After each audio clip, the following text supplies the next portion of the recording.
Maranatha, the Lord is coming, a devotional by Ellen G. White. Future events come in order, September 7th. But ye, brethren, are not in darkness, that day should overtake you as a thief. 1 Thessalonians 5, verse 4.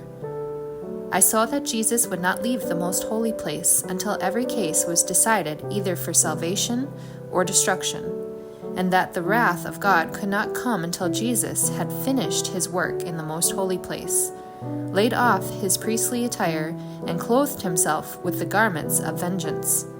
Then Jesus will step out from between the Father and man, and God will keep silence no longer, but pour out his wrath on those who have rejected his truth. I saw that the anger of the nations, the wrath of God, and the time to judge the dead were separate and distinct, one following the other. Also that Michael had not stood up, and that the time of trouble, such as never was, had not yet commenced. The nations are now getting angry. But when our high priest has finished his work in the sanctuary, he will stand up, put on the garments of vengeance, and then the 7 last plagues will be poured out. I saw that the 4 angels would hold the 4 winds until Jesus' work was done in the sanctuary, and then will come the 7 last plagues.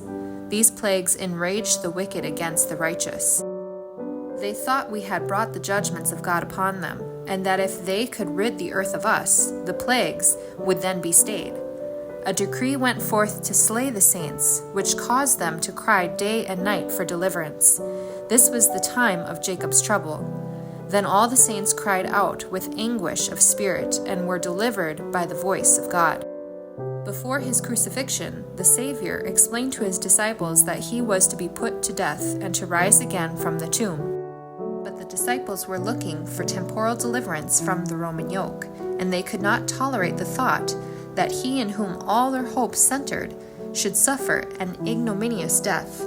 So in the prophecies, the future is opened before us as plainly as it was opened to the disciples by the words of Christ. The events connected with the close of probation and the work of preparation for the time of trouble are clearly presented, but multitudes have no more understanding of these important truths than if they had never been revealed.